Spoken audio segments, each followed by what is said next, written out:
O próximo comunicante desta tarde é o Fábio Oliveira, que, surpresa das surpresas, também é doutorando na Faculdade de Letras da Universidade de Lisboa, mas desta vez o Fábio é também bolseiro pela Academia das Ciências e Fundação para a Ciência e Tecnologia neste âmbito. Além disso, o percurso do Fábio passou por um mestrado em História Contemporânea também aqui na Faculdade de Letras, onde trabalhou sobre Orem no período entre guerras, portanto estamos a falar do século XX, 1919-1939, sobretudo de uma perspectiva económica. Portanto, começámos na Antiguidade Clássica, fomos até à Inglaterra medieval e agora chegamos a Portugal em pleno século XX. Somos muito variados e muito abrangentes e vamos ter muito que conversar para cruzar estas coisas todas. Preparados? Ok. Então, dou a palavra ao Fábio, tem 20 minutos com meus colegas e boa apresentação. Ora, muito boa tarde a todos. Quero começar por agradecer à organização por ter aceito e também para dizer que eu não estudo História da Família, simplesmente na minha dissertação de mestrado eu consegui encontrar duas fontes, foi uma crónica de época, publicada no Jornal de Notícias de Orem, que falava um pouco portanto, de todo o concelho e de toda a dinâmica que se passava durante o período já do final do século XIX e ia até depois da Primeira Guerra Mundial. E também, como fonte, também tenho o inquérito de Habitat Rural de 1939. Bem, a conjuntura que marcou o período entre as duas guerras mundiais, portanto, caracterizou-se pela instabilidade económica, social, política, e o concelho de Vila Nova de Orem, portanto, como podem observar, o concelho de Vila Nova de Orem, portanto, ainda se encontra no distrito de Santarém e era dividido por 9 freguesias, sendo que, por exemplo, Fátima, a bem conhecida Fátima, pertence ao concelho de Orem. E, portanto, terem atenção que o concelho de Nova de Orem não ficou de fora, portanto, das dificuldades da Grande Guerra e da crise de 1929 e a Grande Depressão.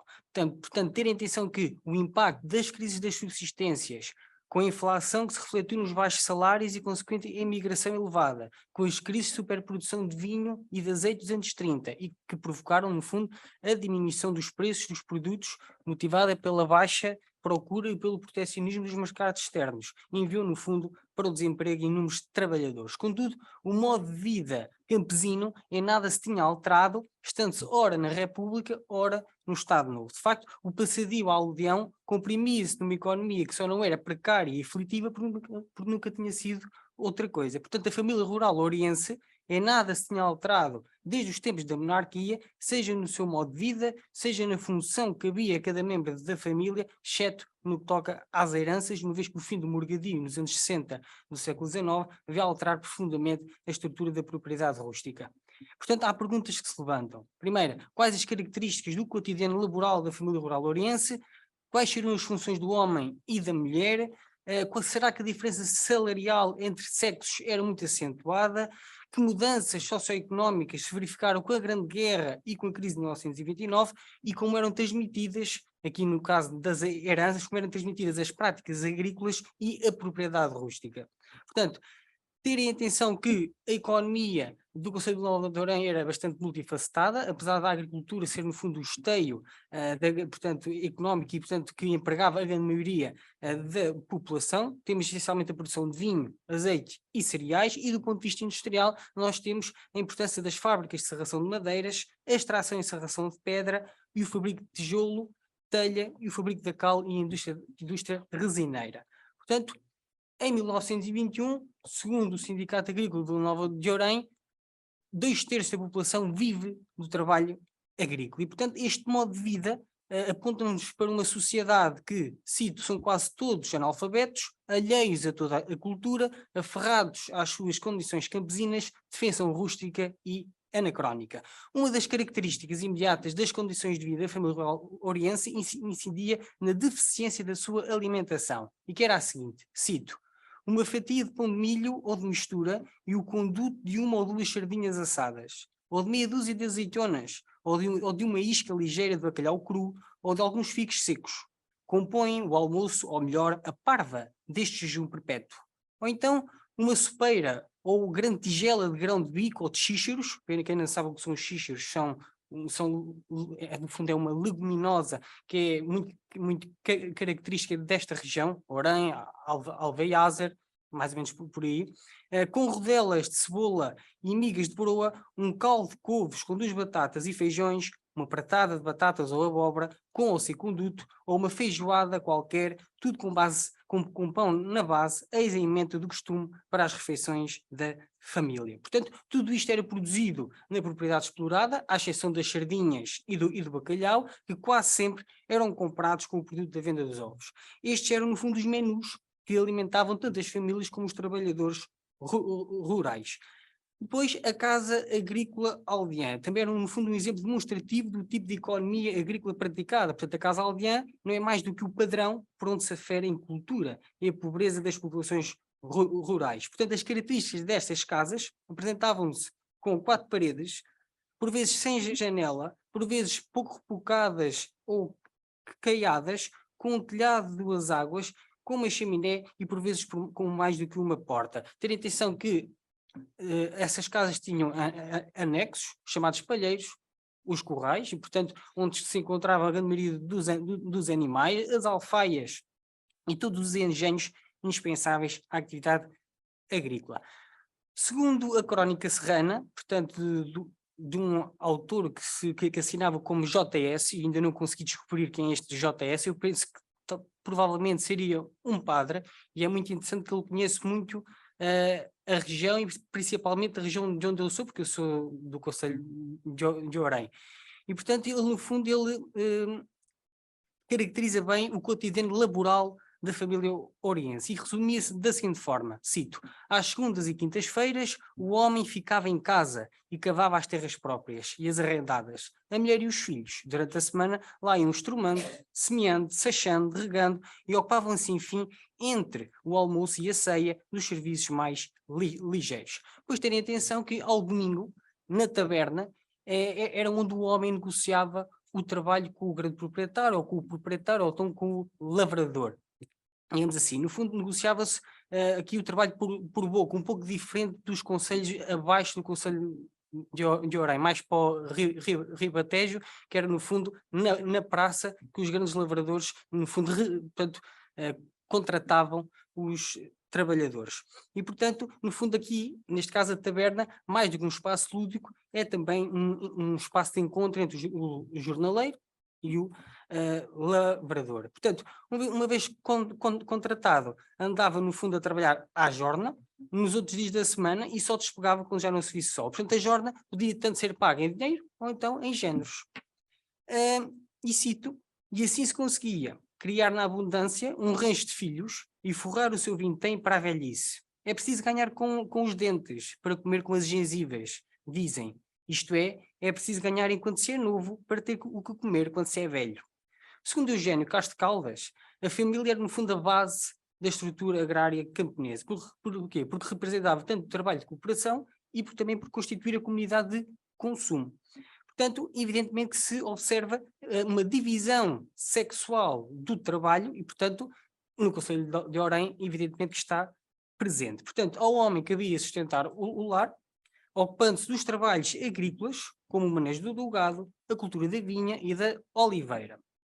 À mulher cabia a lida da casa, cito, onde avulta como tarefa de superior talento e supremo esforço a lavagem semanal da roupa branca. Mas as tarefas da mulher não se ficavam por aqui, ou seja, elas cuidavam dos animais, executavam as sementeiras, ajudavam o homem na sacha, na vindima, na ceifa, na apanha da azeitona, etc. Portanto, contudo, para além das tarefas elencadas, cito, mas no que todas são mestas expeditas, é nas práticas de mercado e feira, onde concorrem com animais e produtos agrícolas. Logo, a mulher não vivia tão isolada como nós podemos querer, e portanto o pequeno excedente advindo do desempenho agrícola feminino também era relevante. Portanto, a existência de famílias numerosas, formadas por um número considerável de elementos com capacidade de trabalho, também contribuíam para o sustento da casa. Deste modo, discutamos da ideia de que só o homem era responsável pela economia familiar. Apesar de, por exemplo, existirem umas memórias publicadas, umas memórias etnográficas, foram publicadas há 20 anos, que era no fundo entrevistas a várias pessoas que na altura já tinham alguma idade e que afirmavam que o homem é que era do fundo o pilar e o sustento da casa, mas no meu entender, não era. A mulher também estava presente, a mulher e os filhos, porque os filhos tinham que entregar o pouco que ganhavam, portanto, à mãe ou ao pai para poder ajudar, portanto, face às despesas, às despesas correntes. Assim, no Conselho de Vila Nova de Orém encontramos traços de uma agricultura de subsistência, com recurso a feiras e mercados para a transação dos excedentes. E, portanto, o mercado semanal mais concorrido era aquele que se realizava às quintas-feiras na freguesia de Vila Nova de Orém e aos domingos na freguesia de Freixenda. Portanto, além da divisão sexual do trabalho, existia uma diferença salarial significativa. Eu só encontrei os salários para estes anos. Portanto, eu não consegui encontrar para as 2 décadas, infelizmente. E o que nós observamos é de facto que estas médias, os salários agrícolas, indicam-nos o óbvio, que o homem ganhava mais do que a mulher e que esse ganho superior, esse ganho foi-se acentuando. Provavelmente, julgo eu, ou considero eu, que o facto de ter existido uma forte imigração nos anos 20 para o Brasil, tenha provavelmente contribuído para que a mão de obra masculina, o valor dela, portanto, tenha aumentado, uma vez que uma vez que era tão requisitada a mão de obra masculina, mas como tinha, portanto, essa mão de obra tinha partido para o Brasil, portanto, ela valorizou. Portanto, em termos médios, em 1919 nós vemos uma diferença de 20 centavos, em 1920 40 centavos, em 1921 um escudo e 25 centavos, e em 1922 um escudo e 95 centavos por hora. Portanto, isto no fundo eram os valores que as mulheres ganhavam a menos executando as mesmas funções, nomeadamente as sementeiras, as debulhas, as ceifas, as regas, as sachas e o tratamento das vinhas. Por exemplo, para fazer podas, por exemplo, nas grelhas que eu encontrei para 1921 e 1922, não existe qualquer valor no caso das mulheres, só existe para os homens. Contudo, terem em atenção, uma vez que nos anos 20 há muita emigração masculina, eu, por exemplo, encontrei para Alcobaça no boletim de agricultura, ou é o boletim de agricultura ou o boletim de estatística e informação agrícola, é num desses dois, que já existia mão de obra feminina a fazer podas. O que eu achei estranho, porque depois eu fui ver estes dados e comparei, mas aqui não tem aqui nenhum valor, e nos anos, acho que eram nos anos de 1928, ou seja, esta fonte. Portanto, eu pensei assim, provavelmente em Orém, certamente que também devia acontecer o mesmo, penso eu. Depois, no período em consideração, verificou-se mudanças socioeconómicas. Ou seja, segundo o inquérito à Habitat Rural de 1939, tudo se modificou para pior, isto é, a falta de trabalho foi evidente ao longo dos 20 anos e, portanto, as vinhas foram plantadas em 1890 e 1900, devido à filoxera dos anos 80 do século XIX, ou morreram ou foram arrancadas e, portanto, se foram arrancadas, não há trabalho, portanto, teve-se que voltar novamente a semear trigo. Se fosse novamente a semear trigo, o que nós observamos também é que a introdução de novos maquinismos também vem, no fundo, reduzir também a mão de obra. E depois, outro problema é as fábricas. Portanto, as fábricas de serração de madeiras acabou, também empregava gente, ou seja, terem atenção que há, digamos assim, uma complementaridade entre a agricultura e a indústria, neste caso o setor madeireiro, ou seja, o homem por vezes, tanto ia trabalhar alguns dias para si ou para outro na agricultura e havia alguns dias também ia serrar.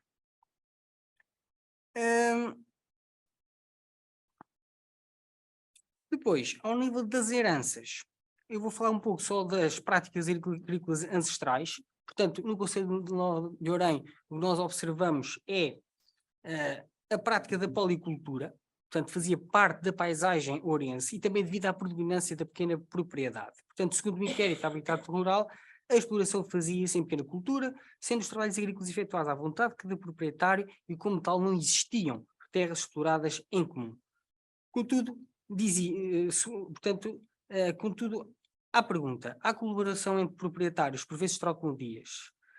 Existe a obrigação de um determinado folhamento? Não existe obrigação, mas ele é feito, porquê? Porque os avós também já o se faziam, porque os pais também o se faziam, por exemplo, nos terrenos sequeiros cultivavam-se primeiro as batatas, segundo os legumes, terceiro o trigo, nas ribeiras, no inverno, os ferreiros, no verão, o milho. Para auxiliar os agricultores, é interessante que nos anos 20, no Conselho de Orem, existem 2 sindicatos agrícolas. No fundo, eles surgem devido ao contexto da Grande Guerra e, portanto, era uma forma dos agricultores se associarem para obterem produtos mais baratos, nomeadamente açúcar, sulfureto de carbono, enxofre, etc. Contudo, o associativismo em Orem nunca foi muito bem, ou seja, nunca houve, digamos assim, muita adesão a estes sindicatos. 40 e poucos sócios, não mais do que isso. E, portanto, os agricultores aqui preferiam, no fundo, refugiar-se na fé religiosa para espantar os males nas culturas. E, portanto, preferiam, no fundo, executar os processos que os antigos usavam e que a ciência mostrou serem prejudiciais. Portanto, os lavradores continuavam, no fundo, aferrados à velha usança dos nossos avós, empregando a velha prensa de vara e fuso, acho que eu tenho aqui, que é esta. Portanto, tem ali isto tem empurrado. Isto aqui é a vara, isto é o fuso, e portanto isto ia rodando e a vara ia descendo. E portanto aqui neste local, normalmente, o que se encontrava, por exemplo, no caso do vinho, eles atavam uma espécie de cordas e punham o mosto, várias cordinhas, que era para o mosto se ir empilhando, e depois isto ia apertando. No caso do azeite, as azeitonas eram moídas e, portanto, existe uma espécie de tapetes, mas não é bem assim o nome, que agora não me recordo, que se coloca essa pasta e depois aquilo é apertado. Pronto. Depois, para além disso também, no caso do fabrico do vinho, sem ele se ter, por exemplo, ou seja, eles não tinham atenção ao grau alcoólico ou à riqueza sacarina, não faziam uma distinção entre se a uva estava sã ou estava podre, ou seja, tudo era feito sem qualquer tipo de conhecimento agrícola. E, portanto, um célebre engenheiro agrónomo da terra, portanto, nomeado de Carlos Sanches, dizia que o vinho de qualidade seria obtido através dos cuidados a ter durante todo o processo de fabrico do vinho, desde a separação da uva sã da podre, passando pelas medições do grau sacarino até às percentagens de água a adicionar. E, portanto, por exemplo, um dos grandes problemas dos anos 30, que é para além dos mercados externos se protegerem, ou seja, nomeadamente a França, que não, portanto, fechou os mercados, sendo que o principal mercado portanto, português era a França no que toca à exportação de vinhos, fechado. Era também um dos grandes problemas, e aliás o Estado Novo tentou combater, que era que os vitivinicultores produzissem o produto não em quantidade, mas com qualidade, ou seja, era a qualidade que se deveria impor como forma de contornar, digamos assim, este protecionismo. Depois também temos no caso da cultura da oliveira, é muito interessante que há, digamos assim, críticas também dos agrónomos locais relativamente à forma como se limpam as oliveiras, ou seja, como se faz a poda. Ou seja, os agricultores, digamos assim, cortavam os ramos laterais e deixavam somente os ramos verticais. A questão é que os ramos verticais produzem menos azeitona do que os laterais. Eu próprio já observei isso e também faço, e já constatei que os laterais produzem muito mais, e apesar dos horizontais, a azeitona ser muito mais grossa do que, só que é mais grossa, mas é em quantidade inferior, e portanto uma das formas de combater os anos menos produtivos era que os olivicultores no fundo fizessem podas, digamos assim, modernas, ou seja, transformar a árvore em forma de taça. 3 a 4 ramas, portanto, que no fundo conduziam a árvore, dar privilégio à ramagem lateral e, portanto, ter só alguns ramos verticais só para a copa. Porquê? Porque é essencial a entrada de luz para a frutificação. Continuando. Depois, um outro exemplo é o vinho medieval, ou seja, o vinho de papalhete, que se chamava à época, e portanto o vinho da Valdeorém, que hoje é denominado, portanto, foi no fundo uma prática ancestral que foi passada de geração em geração, e ter atenção que a produção de vinho era no fundo o principal esteio da economia oriense. Aliás, em 1936 cerca de 4 mil produtores, portanto, existiam cerca de 4 mil produtores no concelho, portanto a cultura de vinho encontrava-se um pouco disseminada por todo o concelho. Portanto, o vinho palhete basicamente é feito por duas castas, a branca, que é a Fernão Pires, e a trincadeira, que é a tinta. Ou seja, isto é no fundo uma herança medieval dos monges de Cister, e a professora Manuel Santos Silva deve saber melhor do que eu, provavelmente,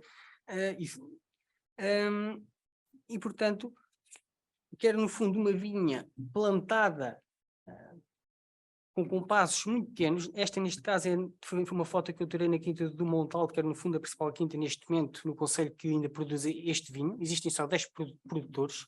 E, portanto, neste caso, o compasso entre linhas é de 1 metro e de entre cepas é de 50 centímetros.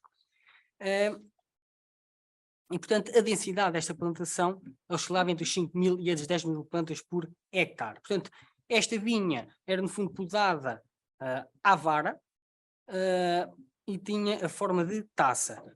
Portanto, terem atenção que as uvas brancas eram pisadas no lagar, eram prensadas na tal prensa de vara e fuso, enquanto que as uvas tintas eram esmagadas numa ciranda. Não sei se alguém já ouviu falar. Não sabem. Uma ciranda é, no fundo, um objeto de madeira com ripas, era colocado em cima de uma dorna e era esmagada à mão. E, portanto, depois o que é que acontece? Uma vez que era esmagada a uva branca, que era esmagada ou obtida em bica aberta, era enviada logo para as pipas e começava o início da fermentação, enquanto que a uva tinta fermentava alguns dias, entre 8 a 10 dias, chamada curtimenta, que era para que a uva se tornasse, ou seja, que a cor da uva se tornasse mais evidente, para no fundo ficar assim com este vermelho rubi. E portanto ter a atenção que só após esses 10 dias de curtimenta é que era no fundo junto 80% branco e 20% tinto. E portanto iniciava aí a fermentação conjunta. E portanto é interessante que durante este período, dos anos 20 e 30, há algumas, digamos assim, críticas a esta forma de fazer vinho. Nomeadamente de alguns agrónomos que pertenciam à Real Associação, à Associação Central da Agricultura Portuguesa. Achavam que o vinho era carrascão, porque tem um grau alcoólico alto. E porquê? Porque também não esquecer que a fermentação, no caso da tinta, as grainhas e aquelas peles, portanto, também eram adicionadas.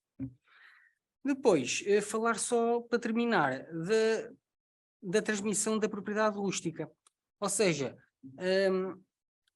o que nós observamos é que há uma divisão das propriedades dos pais para todos os filhos e, portanto, o que nós observamos é que a propriedade é dividida e quase toda a gente é proprietária.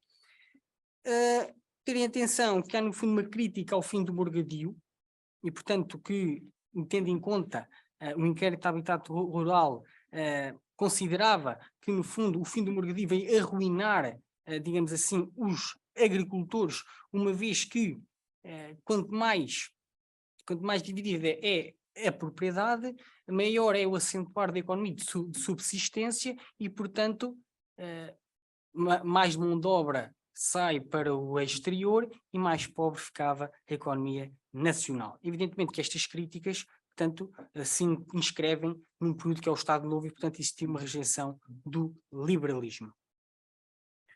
Terem atenção só mesmo para terminar, portanto, o fim do morgadio também trouxe ou promoveu a partir de construções agrícolas de árvores existentes nas propriedades. Cito Aristides Girão. Junto de Vila Nova de Orém, a chamada Ribeira da Fome, o qualificativo já é de si bem expressivo, subdividem-se também terras, poços, por todos lá querem ter o seu talho. E isso é muito interessante. Eu, por acaso, já há 10 anos que eu lembro-me, na casa dos meus pais existia uma oliveira, e o meu avô dizia, esta oliveira é do primo da minha bisavó. Portanto, e como é que eles sabiam? Porque as oliveiras eram marcadas E portanto eles normalmente tinham sempre assim uma espécie de redondozinho, um pequeno buraco, e era assim que eles iam sabendo quem eram as árvores. E pronto, e termino, isso que já passei do tempo. Obrigado.